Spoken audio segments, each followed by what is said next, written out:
If you're the only one in your book club who wants to read books that will change your life, you need a new book club. And we think you found it. I'm Heather. And I'm Susan. And can we be the first to say, welcome to the club. Hello. Good day. Good day. It is a good day because we have made it through the flood. Mm-hmm. We, and I say we as in we, but really it was Noah. Without even getting wet. There's no mouse in my pocket. Yeah, no. They made it through the flood. They made it through the flood. They landed on Mount Ararat. They landed at the border, which now to current day is about the border of Turkey. And last episode, we were talking about Noah's response to the flood and what a sacrifice is and what it should be and what our response should be in those moments. And this week, we are setting the table. For the Table of Nations. The Table of Nations. And we're actually picking up in the middle of chapter 9:18. And the reason I broke it off there is because, of course, like you said, we had this response last week. And it was just this, you just could sense they had this sweet harmony. You know, all the evil people have been wiped out, and it's just Noah, and he loves the Lord and his sons, and they love the Lord, and the Lord loves them, and all is good. We're almost back to paradise until we get to 9:18. Dun, dun, dun. So we're going to jump in right here at 9:18, and we're going to talk about a couple things.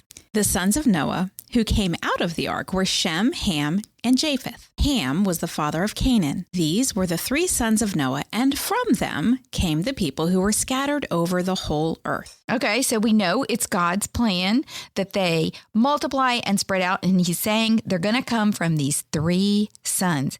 And then we have this little aside. Why? I used to just gloss over these little asides in the Bible, and the aside here is Ham was the father of Canaan. Now, obviously, you know, why? Why is that there? Ham is clearly the middle son because he's mentioned in the middle, which that's usually when they list sons in the Bible, it's always in the birth order because the birth order was really important. So we have this little aside. Why? All right. Right. Why did they not also say, well, Shem was the father of exactly. Japheth was the father? Because we're going to get into that in a minute. Yeah. It's almost a little redundant. Why did Moses just stick this in? Now, but here's what we have to remember. Moses was writing this many years after the fact. So he knows the backstory and he's giving us a hint. He was writing for the Israelites. He's really giving them the hint. The Israelites would have known well who the Canaanites were. Canaanites. We're going to become tribes here. So Moses was simply pointing out what branch of the family the Canaanites came from. It would be like this, because if you don't know, the Canaanites were trouble. It would be like this. If you have an Uncle Tom who had a son who was a troublemaker, the troublemaker in the family, and his name was John, every time Uncle Tom was mentioned, they would say, oh, you know Uncle Tom. He's John's father. Like, oh, poor guy. He's the father of the troublemaker. Every family's got one. Every family's got one. And that's what he's saying here. He's saying, yeah, all the people are going to come from these three sons. You know, Shem, Ham, and Japheth. Remember Ham? He's Canaan's father. And they'd be like, oh, that's the one. That poor guy. Okay. All right. So we get this little aside. Pay attention. There's always reasons for the asides in the Bible. Just know that going forward. Okay. And I just want to tell everybody too, we spent way too long trying to figure out maps and where all of these people ended up at what point and where they ended up migrating. All that stuff is in our show notes. Oh, yeah. We're going to get to that. The Table of Nations, where they were, is going to be in the show notes. So we're getting there. So next, in this just one little section, we see that Moses tells us that all the people are going to come from just these three. Then Moses next is going to give us the backstory of why which son ends up scattered where. So my point is, we went from this tranquil relationship where everything was really good, and now we're going to get the backstory about why the people came from Ham, Shem, and Japheth ended up where they are. Verse 20. Noah, a man of the soil, proceeded to plant a vineyard. When he drank some of its wine, he became drunk and lay uncovered inside his tent. All right, Noah slips here. How long did it take for Noah to slip? All right. I went around about in this. I used to think it took many years, but then I Googled, it only takes like 3 years to make wine. So from vine planting to bottle, it can take as little as 3 years. I never knew that. And do you think that this was the very first vineyard ever planted? I do. And I'm going to get to that in a second. But then I thought of this as far as the time lapse, like how long did it take for Noah to slip like this? Because it clearly is going to have ramifications. Well, we're going to read, again, getting back to Canaan, that somehow Canaan is involved in this the fall, not the slip. And if that's the case, Canaan is Ham's youngest son. He had to be over toddler age. So this could have been, if you think that they started producing children the minute they landed on Mount Ararat, it could be, 10 years later. We just don't know. We don't know for a fact. Was it 3 years? Was it 10 years? Was it 15 years? In any case, Noah plants his vineyard and he slips because he gets drunk. So was Noah's slip an innocent mistake? All right, here are my thoughts about this. It is probable that this was the first time wine was made, and Noah may have been unaware of its effects. We don't know. There's no mention of drunkenness or wine up until this point. Or even a warning that you shouldn't get drunk. So he doesn't know that this is potentially anything wrong. Correct. And I don't know if you tracked with us when I read that first verse, it got a little weird at the end. Like he's laying inside of his tent, basically. We're going to get there. Things are about to get a little weird. Right. Stick with us. Stick with us. This is the first verse about drunkenness of about 79 in the whole Bible. Drinking is one of those choices on the path. If we go back to our lesson about the path, everything is a choice. And there are lots of verses that are warning signs on the path that you just mentioned. There are lots of verses in the Bible that warn about drunkenness. The drink isn't the problem. And I want people to hear me on this. Yeah, we are not judging. Jesus made wine out of water at the wedding at Cana. And so it's not the drink that's the problem. Drunkenness is the problem because the effects of alcohol lower our inhibitions and lead to unwise decisions. And that's probably what happened to Noah. Whatever he did, and we're going to get into that in the next verses, something was wrong. Yeah, and there's a lot of risky indulgences, and there's no judgment in what we're saying right now, dear listener. Yes. We just want you to think through what are the things in our culture that you indulge in that might be leading you to have a lowered inhibition that might make you have bad decisions. And knowing yourself and how you react to whatever risky indulgence that you are taking a risk in is how you control not becoming a master to it or not falling into sin about it. All right. So was Noah's slip an innocent mistake? We don't know. Whatever Noah did when he became drunk led to him being uncovered or naked. So the next question I was thinking of was Noah held accountable for this slip? We don't know. The next passage we're going to read reveals that this is more about his sons than him. And because it is through this slip that Noah learns the true character of his boys' hearts and makes a remarkable prophecy. Yeah. So whether or not he was held accountable, he certainly holds his sons accountable for what is about to happen. Exactly. All right. Verse 22. Ham, the father of Canaan, saw his father naked and told his two brothers outside. But Shem and Japheth took a garment and laid it across their shoulders. Then they walked in backward and covered their father's naked body. Their faces were turned the other way so they would not see their father naked. So we know that Noah slipped and may have been innocent in making this wine or drinking too much of this wine. But clearly here, Ham falls. He saw his father's nakedness and he told his brothers. Not much to go on. But again, it said Ham, the father of Canaan. Here's what we do know about this passage. Whatever he did, it was wrong and it revealed an impure heart. He took advantage of his father when he was incapacitated because we know he lay there uncovered and didn't respond. Whatever it was bad enough that Shem and Japheth, when they heard about it, didn't want to see it because they take a blanket and go in backwards just so they wouldn't see. Yeah. So imagine nobody wants to see their parents naked, right? Right. But Mostly. it probably was more than that. Shouldn't. But yes. They do. We also know that whatever he did, his son Canaan was involved, because we're about to read that the prophecy is directed at Canaan. So in my head, Ham's son was also involved in whatever happened. Because he keeps getting mentioned in every verse, and then the prophecy is totally directed just at Canaan. So the way it happened in my head is, I don't know, maybe Canaan was young, maybe his father was immature and taught him immaturely. Maybe they had this little thing where they made fun of people. Maybe it was Canaan who went into the tent and called his dad, said, "Dad, come see Grandpa," and then they both ridiculed him. I really don't know. I told you it was going to get weird. It's going to get weird, but both of them. Lastly, whatever they did, it was so bad that Noah realized it when he woke up. So this is a big deal. And I'm going to give you what the commentators said in summary. The people smarter than us. Exactly.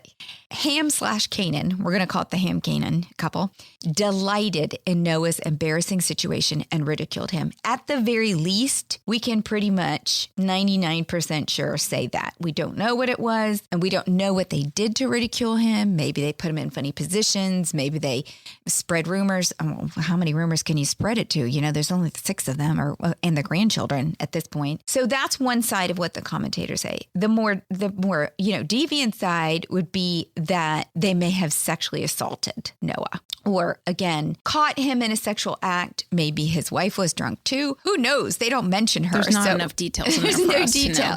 But either way, we know something went down that was bad. We do. We also know that, and I'm going to touch on this in a little bit, that Sodom and Gomorrah came from Ham, and they were cities that raped people, which, again, leads to some kind of sexual misconduct. Yeah, and we're going to read that in a future episode. Right. Another intriguing thing I read from the commentators was that this comparison between Eve and Ham.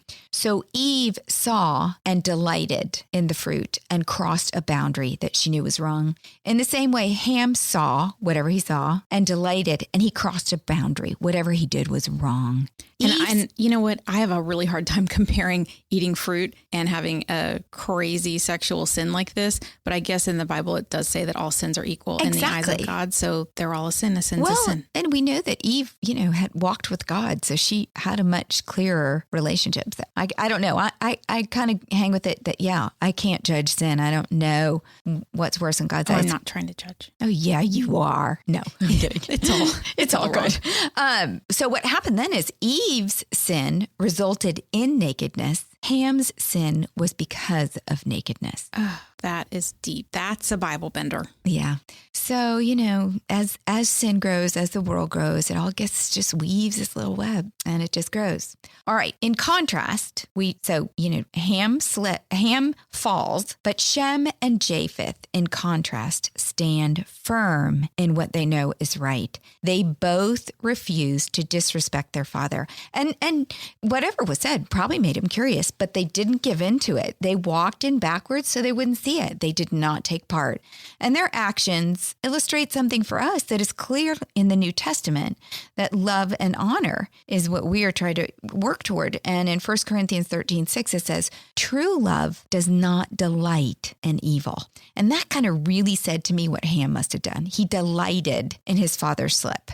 Yeah. So last episode, we were talking about the response and the offering that you brought after. Mm-hmm. And now we're talking about the response when something else happens to you. So a lot of this, I just want everybody to continue to think about, what is my response in these situations, and how am I responding, that I could respond in a way that draws me closer to God instead of farther away. Well, and it goes back to the path of, as we've discussed, Ham could have looked at his father and said, oh man, my father slipped, and stopped it right there. Instead, he chose the wrong path, and it just got worse. He brought his son into it, or maybe his son brought him into it. He could have stopped it in his son's life. He could have said, son, we don't do that kind of thing. No, I'm not going in there to look. You go to your tent because you're doing the wrong thing. Instead, he delighted alongside his son, most likely. And that also speaks to influence and the weight of responsibility that we have in influencing the people around us. Correct. Proverbs 10 was another verse that I found that spoke to this, and it said, hatred stirs up dissension, but love covers all wrongs. And that points to what Shem and Japheth did. They covered their father's slip instead of stirring it up. Think about that. That is the backstory to why these nations became who they became. Now, the Shem, Ham, Japheth future story starts in Genesis 24. Yeah, and spoiler alert, they are still fighting today. Yeah, they are. Just know that. Verse 24, when Noah awoke from his wine and found out what his youngest son had done to him, he said, "Cursed be Canaan, the lowest of slaves. He will be to his brothers." All right. Who was Noah's youngest son? Again, we speculate that this Canaan that Noah is referring to is being called his youngest son because it's his youngest grandson.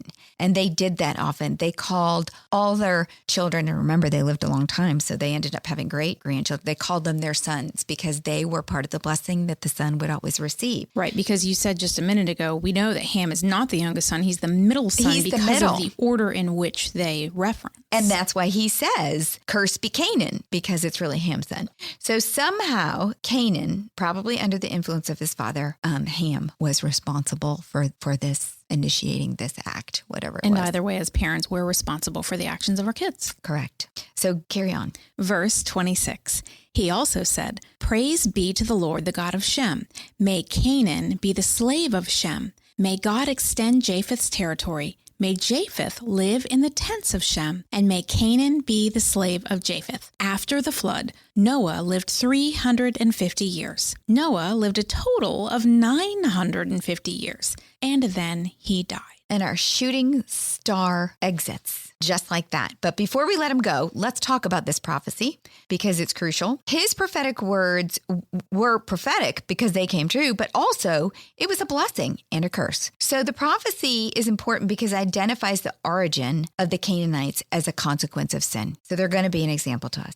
It also reveals the basis for who the Canaanites are as a people and why they're going to be such a problem to Israel in the future. This pattern that we see of Noah blessing his sons is going to continue and be important as we go through these patriarchs. They're all going to have sometimes what we think is rather fair or unfair blessings for their children. And you just kind of go, that's not fair, but it's going to happen. Trust me, we're going to get there, especially with Isaac. Life's not fair. It's not fair.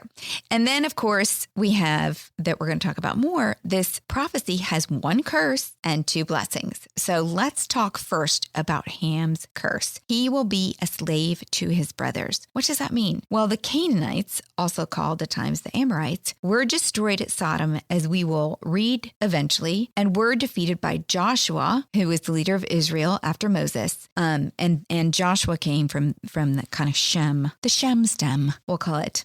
Ham's son, Canaan, his youngest, becomes a nation of degrading idolatry. It is widely speculated because of perverse archaeological artifacts and tales of Sodom and Gomorrah that the sin of Ham against his father led to widespread sexual temptation that was lived out for generations. And we're going to cover that story in Genesis. It's very interesting. Shem's blessing, so that's our curse. Shem's blessing is God will be the God of Shem, and Japheth will live in his tents. Well, the name Shem means, and he shall dwell. The prophecy is that Shem has knowledge of God, and it is through Shem that God will be revealed. Shem's descendants become the nation of Israel, aka just 2 chapters away, or is it next chapter? Abraham. And this is eventually where Jesus comes from. Exactly.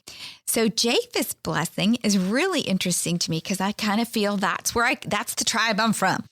His territory will be extended. And if you look at the map that we're going to put in the show notes, that is what he does have the biggest territory. The literal translation here is God will enlarge Japheth, and Japheth will share in Shem's blessings, i.e. dwell in his tent. Japheth is the father of basically the Gentiles. His enlargement refers to the bringing of the Gentiles into Shem's tent, into Israel through Christ. That's us. And Japheth went north, right? So yes, Japheth is going to go north and kind of in the very beginning, all the isles. I'm going to get into it a little bit more in There's a map minute. For those of you who are visual like me. But remember, they land in Turkey or around where Turkey is. Mm-hmm. Ham goes south, Shem goes east, and Japheth goes north. Yes. I had to think about it.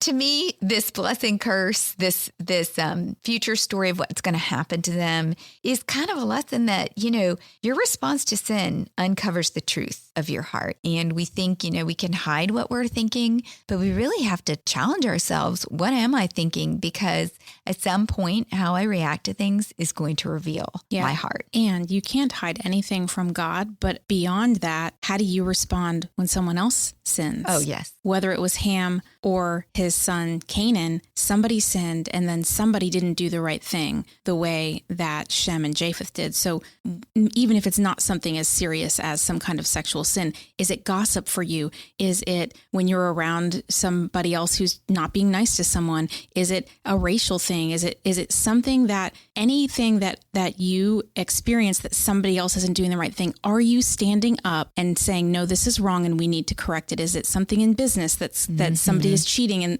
and you should say something? Whatever it is, we have a response in that moment to get back on the path. I've often pondered, just even like 15 years ago, if you heard news or you heard something bad about somebody, it kind of had to sit with you for a few days before you would run into somebody or you'd pick up the phone and stand at the wall and kind of talk to them about it. Or you couldn't express about it right away. We didn't have social media. But now because we have social media, people can react without really thinking it through and pondering it and kind of letting it sit with them. And they do. And they do. And that's why I think we trip so much over our sin and our tongues and our thoughts is because we can react too quickly and there's no accountability in that. So, okay, let's get to this table of nations. These 3 sons become 70 documented nations right here. It's called the Table of Nations, and it's the genealogical list of these nations that were the descendants of Noah's 3 sons, Shem, Ham, and Japheth. And remember, in the Bible, lineage is really important because God is mapping for us that this seed that's going to overcome the serpent is going to come from a family. We will have the map in the show notes. It's number 16. It's called the Table of Nations from the Holman Bible Atlas. And I want you to remember that Adam to Noah was 10 generations. Now Shem to Abraham is going to be another 10. However, in this most recent 10, we're going to have a population explosion that forms these 70 nations. So when God says after the flood, be fruitful, multiply, it is going to happen. The 70 nations are breakdown like this. Japheth has 14, Ham has 30, and Shem has 26. Starting in chapter 10, here we go. This is the account of Shem, Ham, and Japheth, Noah's sons, who themselves had sons after the flood. The sons of Japheth. Oh, here, I got to read a bunch of names. Yeah, you do. Sorry. Okay, buckle in. Gomer, Magog, Madai, Javan, Tubal, Meshech, and Tyrus. I'm sure I'm butchering most of these names. No, you're doing pretty good so far. Half Jewish. They're going to get worse. Frizzy hair to prove it. No idea how to pronounce the names. Frizzy hair. That's called humidity in Florida. Yes, that's true, which is where we live. The sons of Buck Gomer. doesn't have frizzy hair. Buck the editor does not have any Buck. hair for those of you who are listening. He has some. Well, yeah, he does. Sorry, Buck. Reading on. The sons of Gomer, Ashkenaz, Rephath, and Togarmah. The sons of Javan, Elishas, Tarshish, the Kittites, and the Rodanites. From these, the maritime peoples spread out into their territories by their clans within their nations, each with its own language. These are the Japhethites, 14 nations, the fewest, the smallest group. They spread northwest of Canaan and fan out into Greece, the Mediterranean, and eventually Europe. Traces of them were even found in Germany, France, Spain, and Britain, which of course led to America. In the Bible, this territory was often described to as the Isle of Nations, and it meant all places beyond the sea because, of course, they couldn't see very far. So anything beyond the sea in Judea are called the Isles. They still thought the world was flat then. They just thought everything but them was an island. They were just all the isles. Now, there is one little sweet prophecy that I could find about those isles, and it's in Isaiah 42:4, and it says, the isles shall wait for his law. So we're just all those people floating out there that are waiting for his law. And this was a prophecy regarding the isles and foretells of the conversion of the Gentiles to the faith of Christ when they're brought into the tent of Shem. Verse 6, the sons of Ham, Cush, Egypt, Put, and Canaan. which is the youngest son. Which is our proof that he was the youngest. There you go. Canaan, they're listed as last in the order. The sons of Cush, Seba, Havilah, Sabdoth, Ramah, and Sebka. The sons of Ramah, Sheba, and Dedan. Cush was the father of Nimrod, who became a mighty warrior on the earth. He was a mighty hunter before the Lord. That is why it is said, like Nimrod, a mighty hunter before the Lord.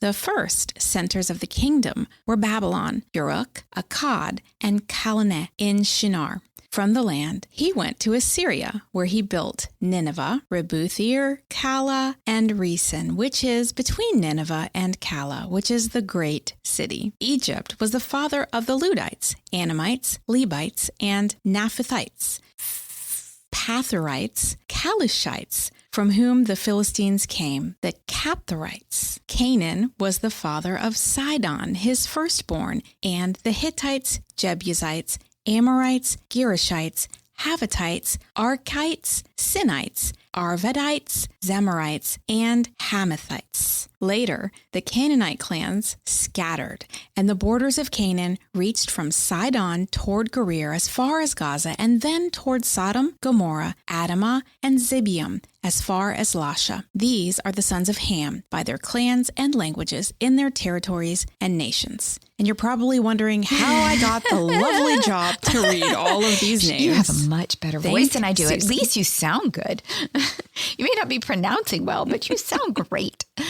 All right, lots of asides in this one, of course, because remember, Moses is writing this for the Israelites, and these names would have been emblazoned in their brain because the Philistines, the Jebusites, the Amorites, the Hittites, they were a problem in the Promised Land. Thorns in their side. Oh, for They're sure. constantly at war with. For sure. So that's why, and we're reading all the names because, again, we think it's really important here. This is the Bible Book Club, and we're reading the Bible, and we're going to make sure that you read every word, even if it's they just painful. have to listen. They don't have to read. Well, you're reading it. I'm reading it for you. So this is our biggest group, 30 nations, and they spread south and east into Egypt and Africa, and there were traces in southwest Arabia along the coast. They are the father of the nations of Egypt, Babylon, and Assyria, all deadly foes of Israel in the Old Testament.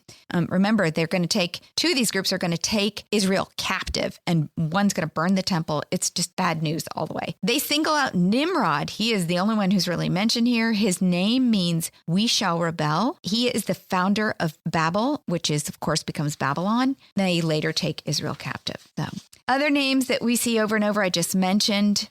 But side note, Esau is going to take a wife from the Hittites. So again, you have these nations populating, and at points they are going to intermingle with the Israelites, and it's going to be a problem, an ongoing problem. Moving on to Shem. Verse 21. Sons were also born to Shem, whose older brother was Japheth. Shem was the ancestor of all the sons of Eber. The sons of Shem, Elam, Asher, Arphaxad, Lud, and Aram. The sons of Aram, Uz, Hul, Gether, and Meshech. Arphaxad was the father of Shelah, and Shelah the father of Eber. 2 sons were born to Eber. One was named Peleg, because in his time the earth was divided. His brother was named Joktan. Joktan was the father of Almadad, Shalaph, Harmazaveth, Hera, Hadaram, Uzal, Diklah, Obal, Abimel, Sheba, Ophir, Havilah, and Jabab. All these were the sons of Jokan. The region where they lived stretched from Mesha toward Sephar in the eastern hill country. These are the sons of Shem by their clans and languages, in their territories and nations. These are the clans of Noah's sons, according to their lines of descent, within their nations. From these, the nations spread out over the earth after the flood. 26 nations. This is smaller than Ham, but not by much. Sons of Eber get a special byline. Why? Well, because theirs is the line of Christ. Eber becomes the Israelites through Abraham. And they lived mostly at this time in that Fertile Crescent area that we've talked about: Persia, Mesopotamia, northern Assyria, Palestine, Jordan, and Arabia. At this point in our book, Japheth fades out of the storyline and really doesn't reappear until the New Testament. The descendants of Shem become our protagonists. for the rest of the Old Testament. And the descendants of Ham in our story will become the antagonists. Again, they're still fighting today. So, like most great battles, the point of conflict in our story going forward is going to be land. So many battles in our world have been fought over land, and this one is no different. If you take a look back at map 2, which we shared a couple episodes ago, it was the one called Modern and Ancient Middle East, and it's in our show notes. If you look at the green space in the middle, that is called the Fertile Crescent. Well, that's where Shem's going to start and then move towards the east, toward the promised land once we get into after Moses. And that's where Ham's people live. So let's talk for a second about this Fertile Crescent, because that's where Ham intersects with Shem. Well, I looked up a lot on this because I didn't know as much about this territory, but, and I have show notes in the show notes I have a note in the show notes about this. You have a picture? Yeah, well, I have that map that shows exactly where it is. From your favorite atlas? Bible Holman Atlas, yes. This Fertile Crescent is often called the cradle of civilization because it is where civilization seems to have started. It is a region in the Middle East which curves like a quarter moon shape from the Persian Gulf through modern-day southern Iraq, Syria, Lebanon, Jordan, Israel, and northern Egypt. The region is recognized for contributions to world culture stemming from these great civilizations of ancient Mesopotamia, which included the Sumerians, Babylonians, Assyrians, Egyptians, and Phoenicians. Virtually every area of human knowledge was advanced by these people, including science, technology, writing, literature, religion, agricultural, math, astronomy, the domestication of animals, trade, medicine, the wheel, the concept of time. The Fertile Crescent is traditionally associated in the Jewish, Christian, and Muslim faith with the earthly location of the Garden of Eden. So can I ask you, when you're talking about all of these things, some of these things did come out of Egypt and out of the area where Ham's people were. Oh, absolutely. And so it's just that they're fighting, but it's not that they're all bad people. There are great advancements that come out of that area. Exactly. And if we fast forward to Exodus, we'll see Moses was educated in the house of Pharaoh, and he brought that to the Israelites and then had the 10 Commandments published, So without it, would Moses have known how to read and write if he'd been born a slave? Absolutely not.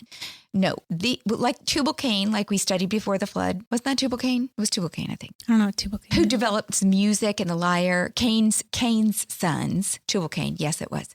Cain's sons, not Abel's sons, but Cain's sons became very musical and developed all this great technology, other, great things. They were living, promoting evil, but they still developed great technology. I mean, smart people are everywhere. And still do good things, which is why they need to make better choices. Exactly. Okay, the Fertile Crescent today. Okay, this kind of made me sad because I read this, that the Fertile Crescent today is rapidly becoming so only a name. And that's, of course, due to climate change, damming of rivers, and then this draining project they have over there.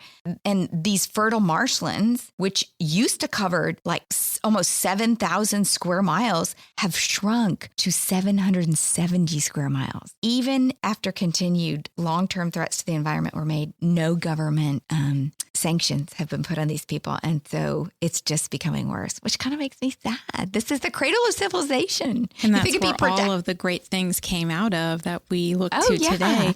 And they settled there, right? Because it was a really fertile area. They were able to have water. They were able to grow their crops. And it was a way for them to sustain this society for a very long time. So just one of the things that I was thinking about, could it be, I don't know, and this is my, me up in my headspace, but could it be there was an importance of the physical presence of the Lord? Mm-hmm. And there was a temple, there was where God dwelled and everything. It was a physical spot.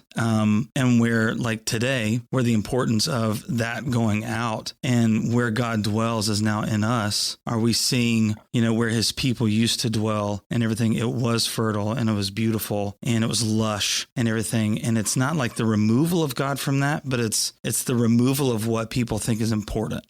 where God's saying like, okay, this fertile crest isn't important anymore. Not the way it used to be. Because the way it used to be, it was important because that was my house, you know?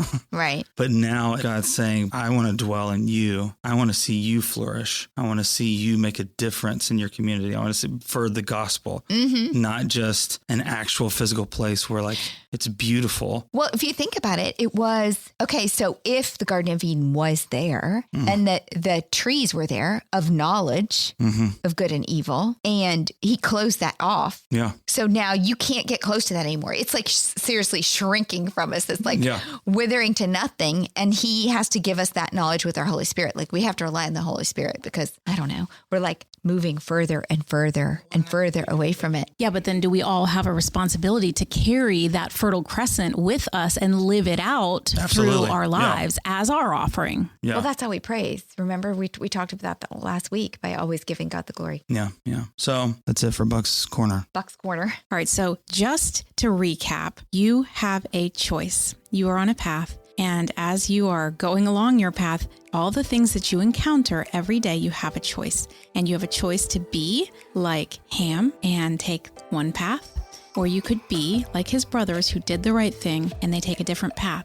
So where do you need to examine your life today? And what do you need to change so that you stay on the path that God has for you? Great question.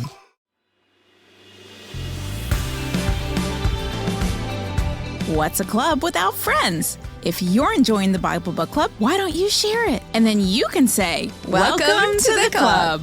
New episodes drop every Monday, and get all episodes now on Amazon Music. As always, head over to susanme.com/Bible Book Club for show notes from today's episode. Bible Book Club is hosted by Susan Merrill and Heather Rubio, edited by Buck Buchanan, produced by Hayley Mawat.